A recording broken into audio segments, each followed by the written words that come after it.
Okay, so whichever way the results go, one country is confident it will remain on the winning side, and that's India. New Delhi enjoys bipartisan support in the United States, something top ministers underlined during their recent visit there. But this partnership is not without its own set of fault lines, and India's ties with Russia or the tensions over Sikh separatists. And let's also not forget, two of the candidates of the tickets, Harris and Vance, have Indian connections. Let's cross over now to Nia Punia, who is joining us live from New Delhi with more. So, Nia, what can you tell us? How closely are India watching this U.S. election? Well, the government, Julie, as well as business community leaders have been saying that irrespective of who wins this race to the White House, New Delhi is well poised to work with both candidates.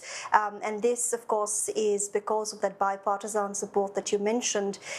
Increasingly, especially over the last one decade or so, we've seen several U.S. governments lean on India to try and balance China's influence in the Indo-Pacific. Whether it's equipping New Delhi militarily or, advancing the sort of role that India has played strategically at forums like the Quad, India has seen its relationship with the US grow from strength to strength.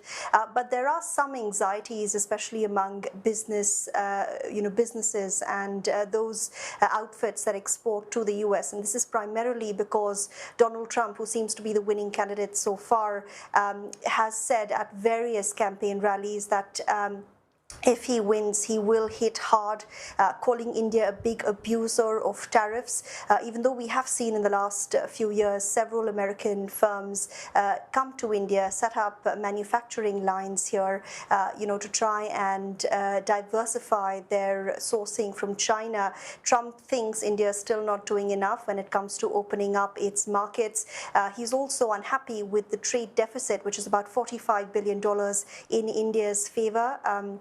In 2019, despite his camaraderie with Prime Minister Modi, someone he has repeatedly referred to in this election as his good friend, Donald Trump had revoked a special system for Indian goods that were landing in the US without tariffs, and that system was never reinstated despite Biden winning the next election. So many businesses I've been speaking to are worried that if this is in fact going to be a Trump presidency, it's unclear what might happen with their exports going into the US. But the government, of course, downplaying those fears, saying India is not the same player it was, when Trump was last in the White House, and it's extensively expanded its manufacturing capabilities and access to its markets. So they're sounding a very confident note.